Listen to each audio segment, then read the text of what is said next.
Bom dia, sexto ano, iniciando mais uma semana de estudos, não é isso? Continuando com o volume 3, e hoje vamos estudar o capítulo 17, certo? As águas oceânicas, certo? Página 92, ok? Então vamos começar.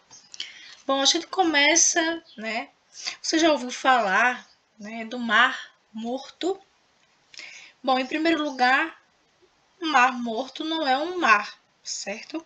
Ele recebeu esse nome em função do seu tamanho e das características de suas águas, né, parecidas com as dos oceanos.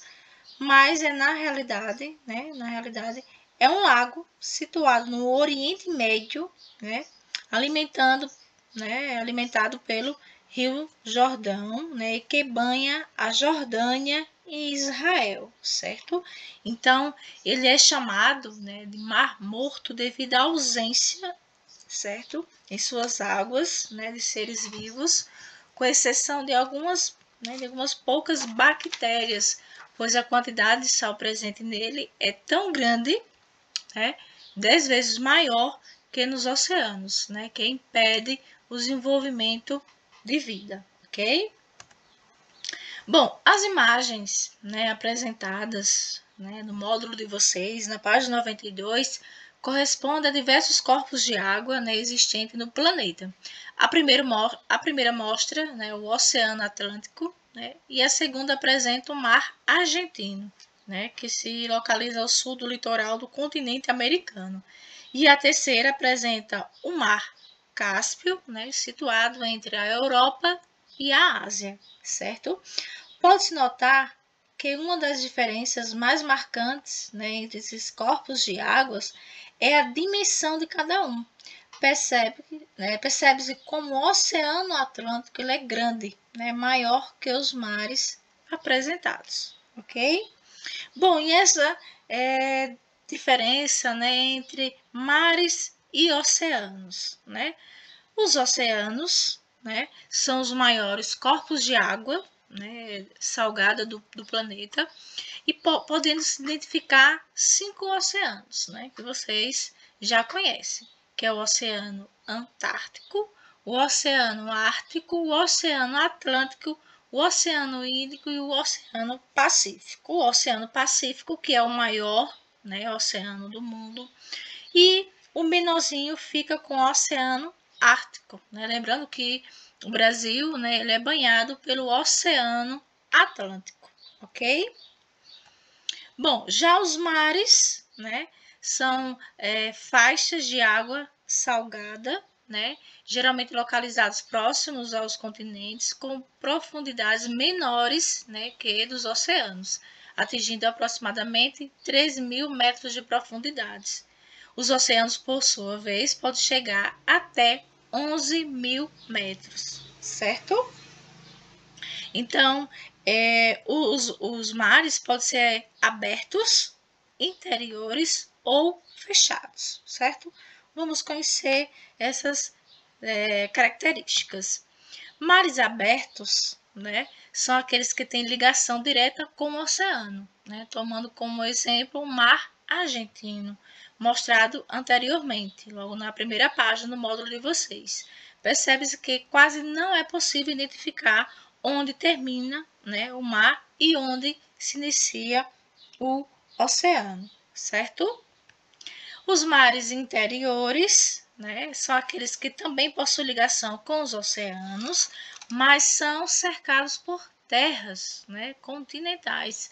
A ligação existente é pequena, né, denominada estreito.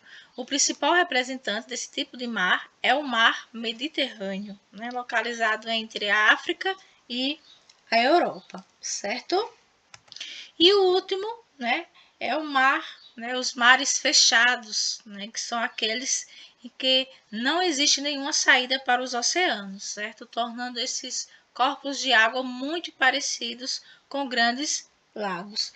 E um exemplo, né, é o mar Cáspio, ok? Bom, característica das águas oceânicas.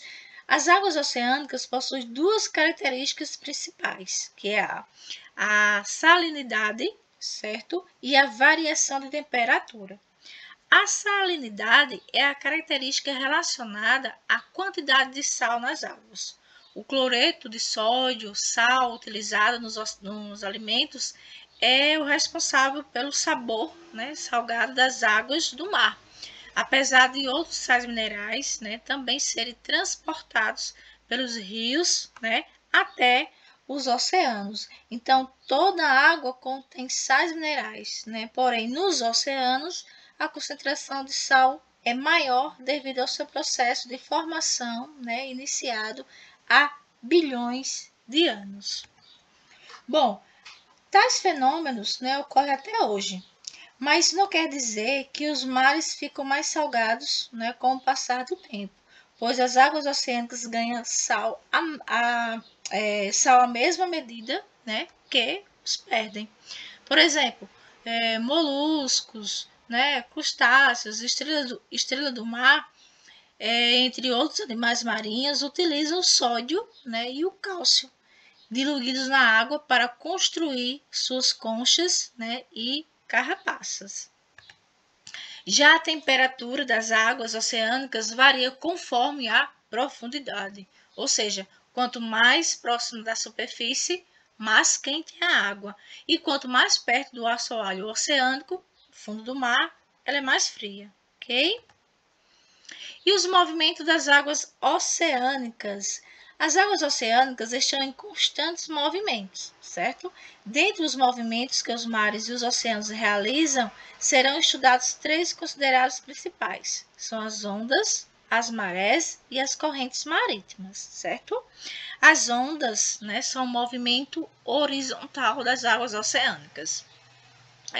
São causadas pela força do vento que sopra na superfície de mares, né, e oceanos, ou seja, ainda, né, pelas atividades sísmicas das placas tectônicas, como por exemplo os maremotos, né, os terremotos que geram, né, as gigantes ondas chamadas de tsunamis. Já as marés são um movimento vertical, né, das águas oceânicas. São causadas principalmente pela força de atração, que é a gravidade, existente entre o Sol e a Terra e entre a Lua e a Terra, certo? Elas acontecem todos os dias, né, havendo normalmente 4 marés, 2 altas e 2 baixas, né, ao longo de um dia. Correspondem, né, ao vai e vem do nível das águas em relação ao litoral, ou seja, ao avanço, né, e ao mesmo tempo ao recuo das águas nos litorais, ok?